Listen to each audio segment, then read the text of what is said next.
All right, welcome inside the virtual and in-person video center here at the Bank of Hope LPGA Match Play presented by MGM Rewards. If you have a question for Miss Danielle Kang, who's here in front of me representing MGM Rewards on the collar, if you have a question for Danielle, please let me know in the chat function of this call so that I'll know to call on you and ask you to unmute.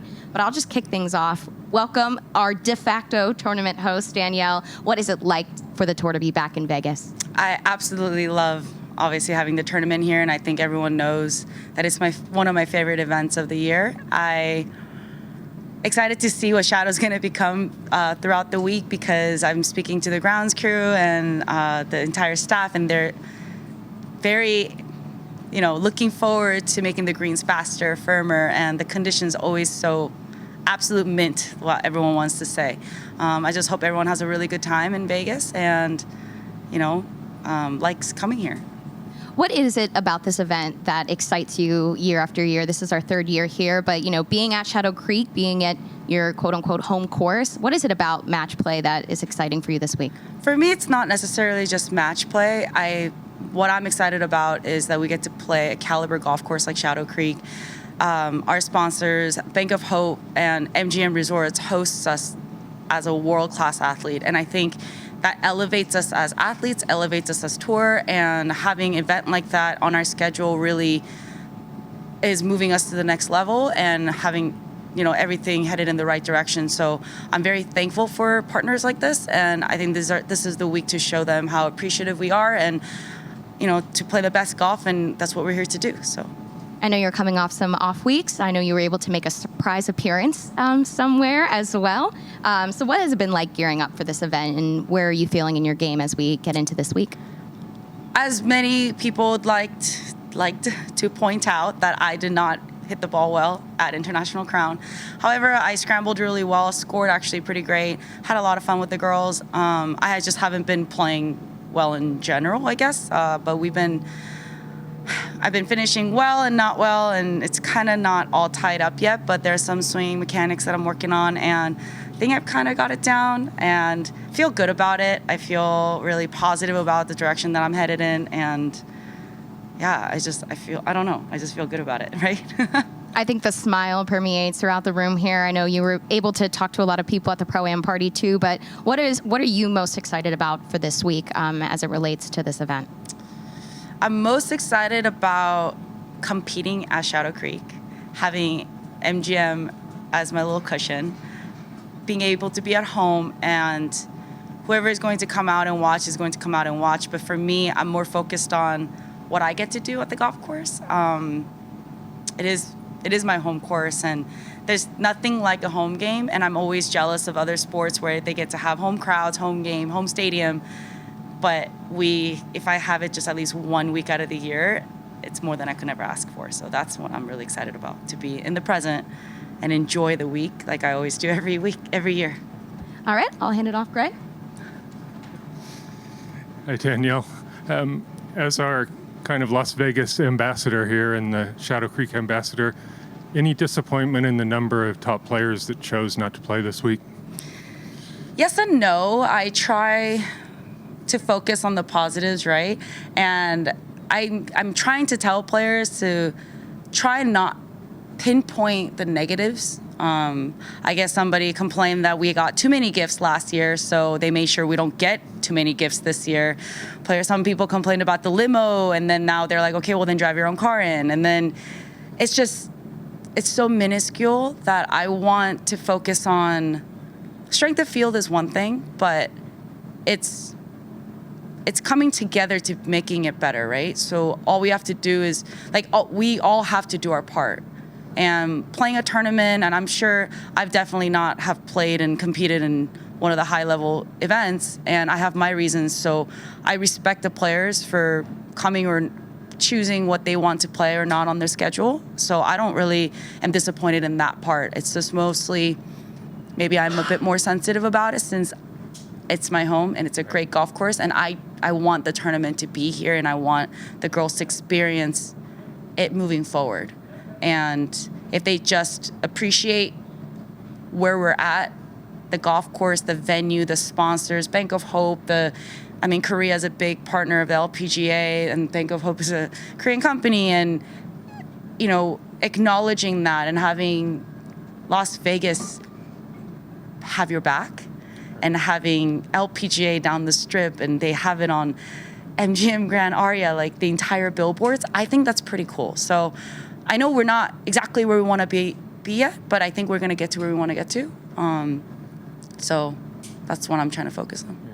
Yeah. Any fear that because of the strength of schedule, the sponsors might say we've had enough? I don't think so. I'm pretty faithful in my sponsors. Every partner that I'm with, I know where their loyalty lies, and I know what they're envisioning for the future. So Bank of Hope is, I know that they are supportive of women's golf, but for me, I can speak mostly for MGM Rewards and International, is because MGM is very supportive of golf in general. There's no really division between men and women. There's not much. We actually pretty much get equal pay as a sponsor, men versus women. I think I'm actually one of the highest paid.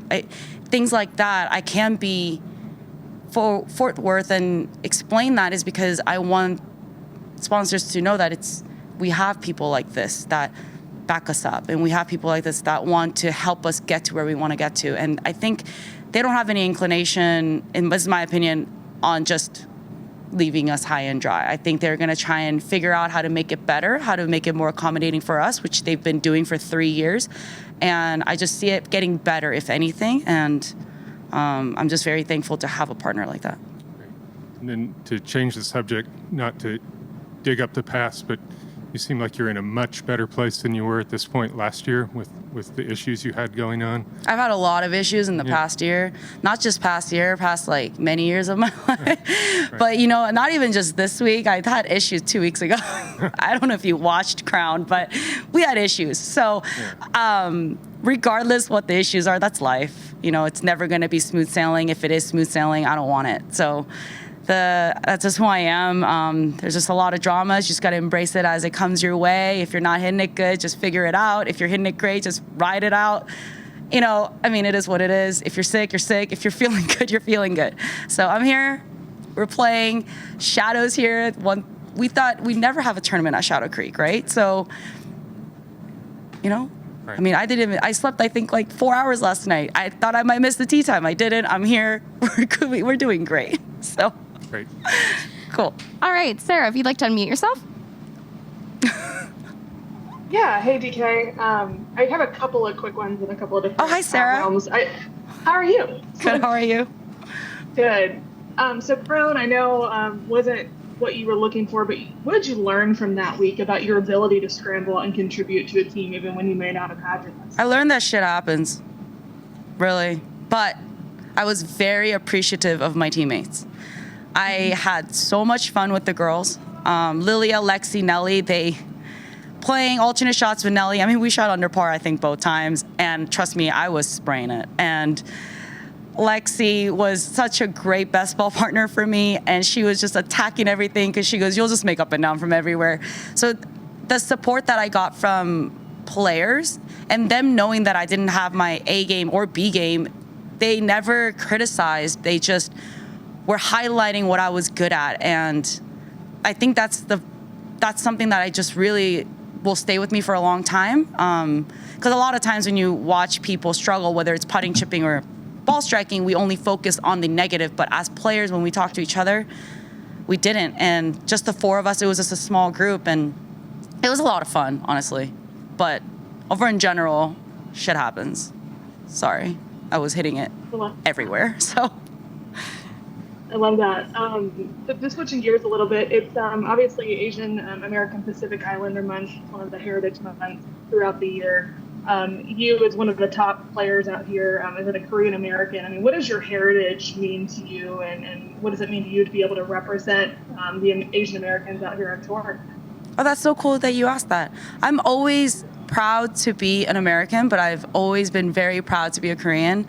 There's a reason why I know how to read and write and speak fluently in Korean, and I was born and raised in America. A lot of Koreans get very surprised on how well I speak and read, is because I think sometimes you have to really respect and embrace the heritage that where we came from. And I want to learn about the history of Korea and how we became what we became to be, and learning about American history is the same way. So for me, embracing both heritages have been, you know, doubled, I guess, the information and knowledge that I had to look up and learn. But I'm always proud to represent both countries. I always wear that, you know, stars and stripes, no matter where I go, whether it's Crown, Solheim Cup, the Olympics, I'll always be an American. But deep down, I'm always proud to be a Korean descent, and that will never change. So I try and honor that by knowing the history and knowing where I came from and knowing the culture, because I think that's important. Last one for me. I mean, there are a lot of little girls out here every single week of all different backgrounds, but being able to represent that Korean American little girl and Asian American little girl, what does that mean to you? I know you're really connected with your fans and you really support the kids, but what does that mean to kind of represent your culture in the way that you do? I want specifically Korean American girls to know that you don't have to choose. And I think that goes with whether it's, you know, second generation American dash, whatever you may be, and insert, you know, Mexican American, Spaniard American, the Euro American, whatever you want it to be. I don't want them to lose their identity. And sometimes we feel out of place. Be a badass that you are, whatever you may be. And I think that that's very important for me to show. I have no problem telling you that I am a Korean American. I have no problem telling you where I grew up, but I also have no problem telling you it in Korean as well. So I want them to really embrace who they are and be proud of it, instead of looking at the negatives on why it could be better. Same thing as applies to the world, I guess. Thank you so much. I appreciate that. All right. Thank you, Sarah. And we'll wrap it with Kent. If you could please unmute yourself. Danielle, over the course of your career, you've done a lot of travel between events. What have been some of the things you have learned to shorten the recovery period from a long flight like you've got after this week from Vegas to New Jersey? So I didn't go to New Jersey. I was in Hawaii. I don't know if you know that. And before that, I was in Korea. To Mizuho. Oh, going next. So yeah, I am known for a player that doesn't really go home very often. I guess I do travel a lot. My short recovery it doesn't really matter. Just go to sleep and stretch and do what you're supposed to do, and you're good to go. Drink a lot of water. All the basic things that our moms and dads tell us all our lives, just do it. It doesn't take much to self-care. And if you're lazy about the little things, you're not gonna get big things done. So it's like making your bed every morning. You gotta do little diligent stuff. So that's how I recover really fast. I travel between events quite often is because that's what makes me happy, going to see my friends.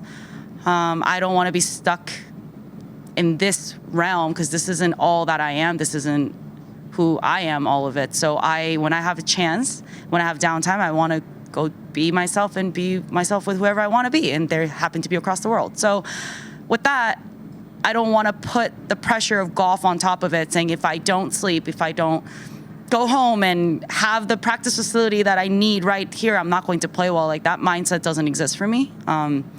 You do the putting drill that you need to do. You got to hit the balls. You got to get ready, go to sleep when you need to, get off Netflix, stop going on Instagram and scrolling for 45 minutes when you could have just rolled on a foam roller. Like, all those things will help you recover as fast as you can.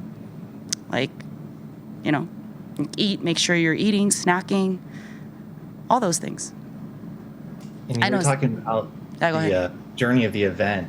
This is going to be the first LPGA Tour tournament without a founder alive in the tour's history. What does that feel like? I guess that's a lot of mixed emotions. For me, I'm just very thankful. It's life. I know that nothing's really forever, but what we can do is what they've always said is leave it better than we found it. And I'm very thankful for the founders because I wouldn't be here without them. And hopefully one day there will be a Kent asking another young girl saying, asking the same question when I'm not around, and hopefully I've made some kind of impact for a little girl to say, I wanted to play golf and I'm here today because of Danielle Kang. And that might be 80 years down the road for whatever I've done today or tomorrow. But I hope they know, even in the afterlife, that they've made an impact on hundreds and thousands of people, and that's including college girls or fans, anybody that is involved with women's golf, even staff. So it's pretty awesome. They've given jobs to a lot of people, including me. Pepperdine. Sorry. We got the Go Waves. one more from Greg, and then we'll wrap. Just real quick, it's been a few months now. Can you talk about the caddy change and how you think that's affected your game at all, and if you're happy with the way things are going? I have a new caddy this week. His name is Martin. What was the question? Just the caddy change. This is kind of your first season without your regular guy you had years. It's not necessarily just a caddy for me. No one's gonna make it or break me. Right. I'm gonna be what I am. I'm gonna be the player that I am. I would like to have a caddy that could be my partner out there, that could be a second set of eyes, that could lend me a helping hand when I need it, and or when he thinks I need it. It's just as simple as that. Sometimes you move on, and sometimes you're with a person for 6-7 years. But when people like to pinpoint a change to say that that is the reason why you're doing blank, I don't think is a fair thing to say to a player, whether they're playing good or bad, because every player out here works hard. Every player out here is dedicated and doing what they need to do to progress to work towards their goals. And my mindset is every choice that I make has a reason, and I stick by them. And everything that happens in life, you got to roll with the punches. Whether it's in my control or not, that's just kind of game of golf, you know? You just got to go with it. Only thing I have control is to when to go to sleep and when to eat. So as long as I'm focused on that, I live a very happy life and just going with whatever comes my way. Mm-hmm. Is this a temporary change this week, or is this a new caddy? I don't know. You ask me that in a couple of weeks and I'll let you know. Okay. All right, that will do it for us. Thank you, Danielle. Thank you. Real quick, Yes. I've got some quick fire questions.